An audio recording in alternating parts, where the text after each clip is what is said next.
کہ لا الہ الا اللہ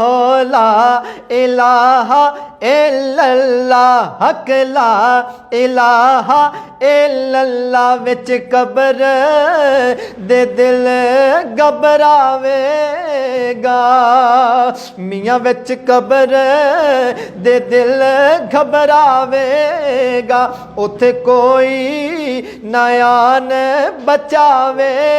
گا وچ قبر دے دل گھبراوے گا اوتھے کوئی نیان بچاوے گا اوتھے کوئی نیان بچاوے گا اوتھے کملی والا آوے گا لا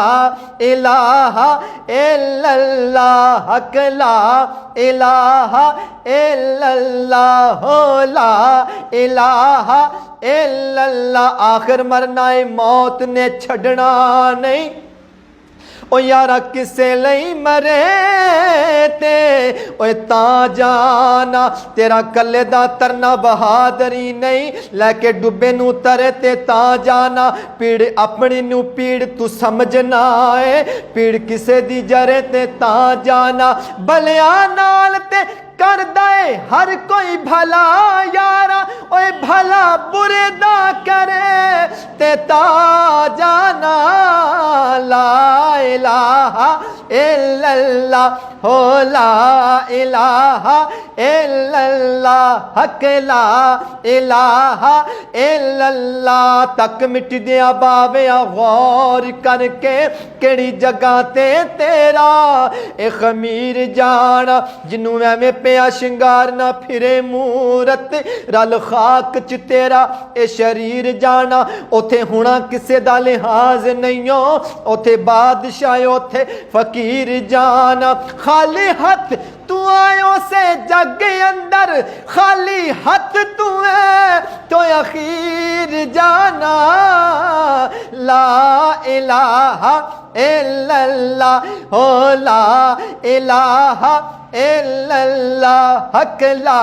الہ الا اللہ کیڑی شوخی تے کرنا ہے ود ود گلاں اے دعوت فکر میں دینا چاہ رہے ہیں بڑا پیارا اشعار ذرا مل کے بولو سبحان اللہ کیڑی شوخی تے کرنا ہے ود ود گلاں ہونا مٹی نال مٹی اوقات تیری مٹھا بول زبان چوں بھلا ہووے خبر کل نہ ہووے ملاقات تیری ایویں وڈ وڈیرا تے خان بننا ہے انہاں گلاں وچ نہیں ہو نجات تیری اوتھے عملاں دے سودے نے یاد رکھی اوتھے پچھنی نہیں کسے ذات تیری لا الہ الا اللہ ہو لا الہ الا اللہ حق لا الہ الا اللہ ہو لا الہ الا اللہ مٹی دا تو برتن بندے تے آخر ایک دن اوے بھجنا اوے نیوا ہو کہ وقت ٹپا لے تے چھڑ دے اچا اوے گجنا